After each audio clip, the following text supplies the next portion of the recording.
In this episode, I'm going to talk about diet and nutrition from 3 perspectives. Eating the right nutrients on a proper schedule to be able to lose weight. And nutrition to fuel a multi-day bike ride.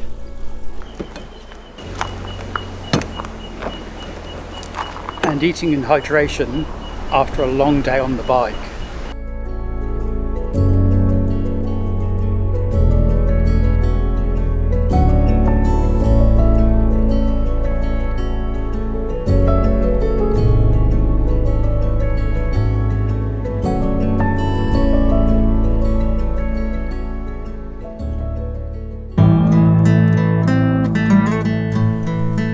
I will be counting calories, but only in a very broad sense. But I will not be using expressions like good foods and bad foods.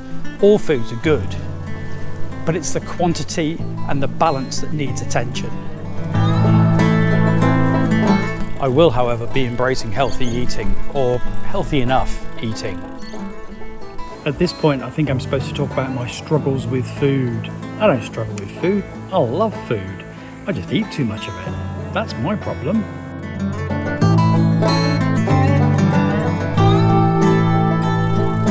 Clearly, I'm not a dietitian nor any form of nutritional expert.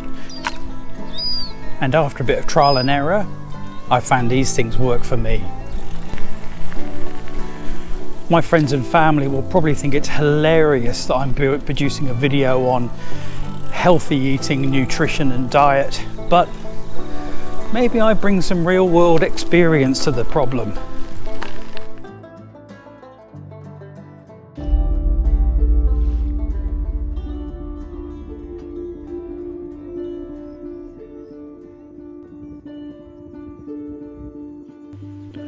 For some people, diets, foods and counting calories can act as deep psychological triggers. If that happens to be you, maybe sit out this episode and I'll see you in another video. To kick things off, in Australia, the CSIRO has a great self-assessment tool to see if you're suitable to go on a diet. And who'd have thought I fit the bill? It says I need to lose between 5 and 10% of my body mass over the next 3 months.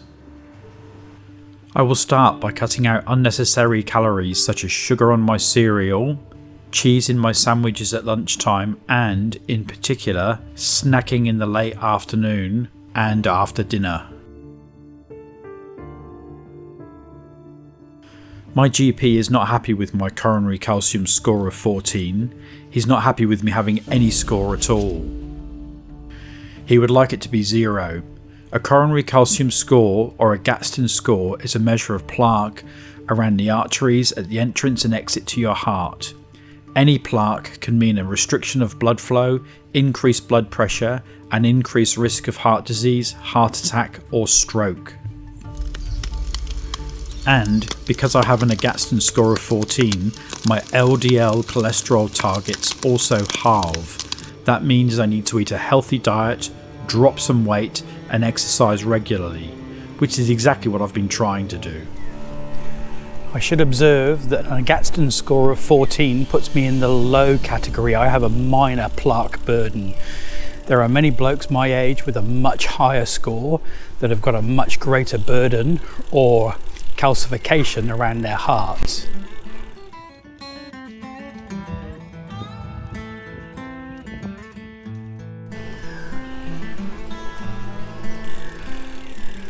To reduce my LDL cholesterol level, I'm going to have to reduce my consumption of whole eggs, full cream milk, cheese, yogurt, cream, fatty meats like bacon, salami, sausages, hamburgers, pâtés.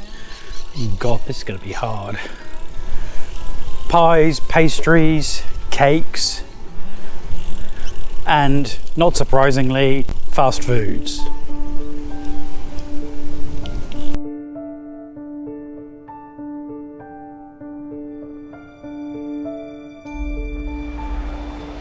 Some of that's going to be easy to achieve, but some of that's going to be really hard. Habits are hard to break at my age, especially tasty ones, even if they are bad habits. But it's a matter of deciding between what I want now and what I want most. Do I want the tasty treat now, or do I want a life of travel and being able to do harder things, and also to minimize my chance of getting heart disease or stroke?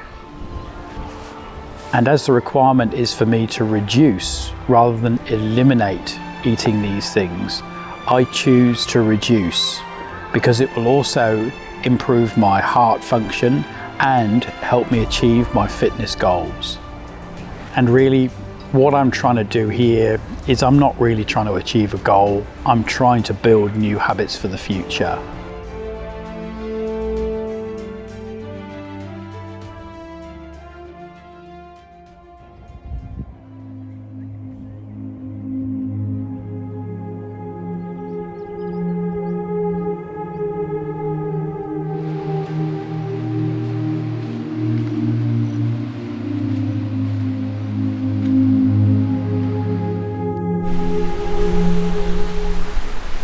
Let's take a minute to discuss my metabolism.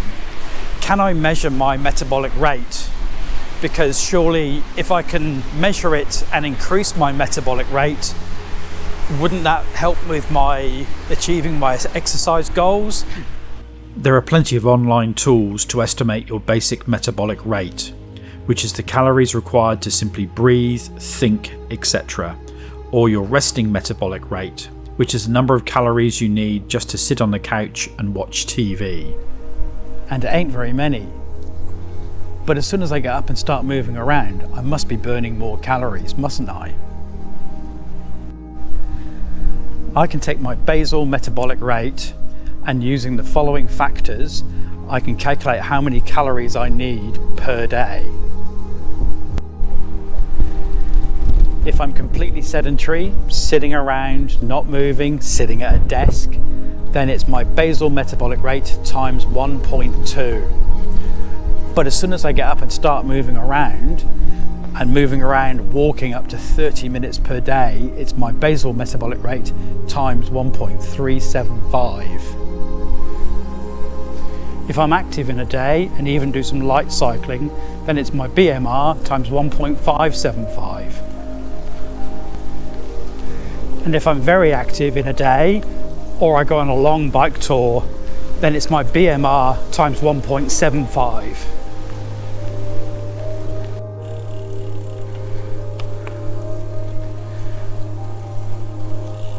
So where's the sweet spot for me where I can still eat a well-balanced and tasty diet, build my fitness and lose some weight? I can boost my metabolism through 5 pillars. 1. Increase my level of exercise, particularly interval training. Not just a gentle cycle, put in some hills or some efforts, moving my heart rate through zone 2 to zone 4 and back. 2. Increase my muscle mass, lifting some weights as well as using my blue band to build my small leg muscles. 3. Do not skip meals, particularly breakfast. 4. Eat a healthy, balanced diet full of fresh fruits and vegetables. And 5. Get a good night's sleep. For many people researching this subject will often see the reduction of alcohol consumption as a key item to address, but as I don't drink alcohol at all, it's not something I need to consider. Given my height, weight and age, my metabolic rate is around 1900 calories per day, just to be able to breathe, think and run my basic bodily functions. If I walk 5,000 steps in zone 2, then I'll need around 2,300 calories. If I get my heart rate up and do some zone 2 to zone 4 efforts for 30 minutes or more a day, then I'm going to need 2,700 calories a day. And so it goes on until I'm doing a cycle all day as a cycle tour, which at that point I'll need about 3,400 calories per day. So while I'm building my fitness, cycling often and walking every day, I need about 2,700 calories. And if I run a deficit of about 200 to 500 calories per day, I will lose weight steadily. That will give me the opportunity to build my fitness and still eat a tasty diet. Because of my elevated triglyceride levels and the need to radically drop weight now, the simplest path is for me to radically reduce the amount of sugar that I intake. It will drop the pounds and have an immediate effect on my triglyceride levels. In the mornings I like my coffee sweet and black, so I'll move to a sugar replacement, and on my cereal I'll remove the sugar and use bananas and fresh fruit instead. I will not be crash dieting nor fasting, as that can have a negative effect on my triglyceride levels. According to Jackson and Pollock, your ideal body fat percentage rises as you age. For me, my body fat percentage should be 29% or less. That means I need to lose about 5 to 10% body fat, which is just what the CSIRO said. So now I can frame up a plan. I need to be eating between approximately 2,200 to 2,500 calories per day of a diet which is low in saturated fat, based primarily on fresh fruits and vegetables. I should exercise for at least 30 minutes per day, with some efforts to give me an elevated heart rate in zone 2 to zone 4. I should be walking a minimum of 5,000 steps every day and cycling when I can. And when I cycle on a multi-day tour, my calorie intake needs to rise to 3,000 to 3,400 calories per day. I'm not an elite athlete training for the Olympics. Sadly, compared to many people, I'm not really doing that much exercise at all. It's just that I'm coming from a long way back. That also means my diet doesn't need to be finely tuned. I need to cover a good balance of proteins, fats and carbs, which will be achieved by eating fresh foods wherever possible, with a focus on fruits and vegetables. I can eat fish of all kinds, but not when canned in oil. Also chicken, turkey and other white meats without the skin, and trim the fat from red meats when I eat them. My plate should be 25% protein, 25% complex carbohydrates and 50% fruits and vegetables.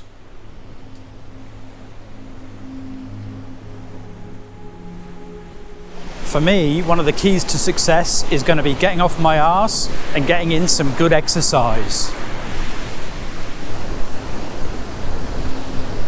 Dropping weight is really not that hard for me. Keeping it off is the hard part. It's easy to slip back into old habits, especially in winter or when it's grey or windy, or you're busy or you're travelling or you've got friends over or you're stressed, or any number of reasons. But I want a healthier, fitter and more flexible me. So it's a matter of monitoring my calorie intake while maintaining a healthy diet.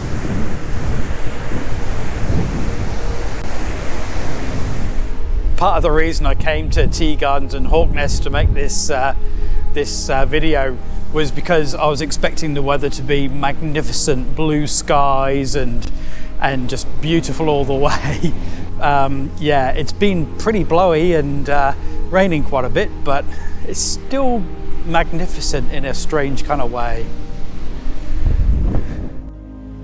If you are considering cutting calories, I'd recommend two things immediately. Speak to a health professional to make sure it's appropriate for you, and take a good quality multivitamin tablet to make sure you cover any requirements that you might be lacking as you diet.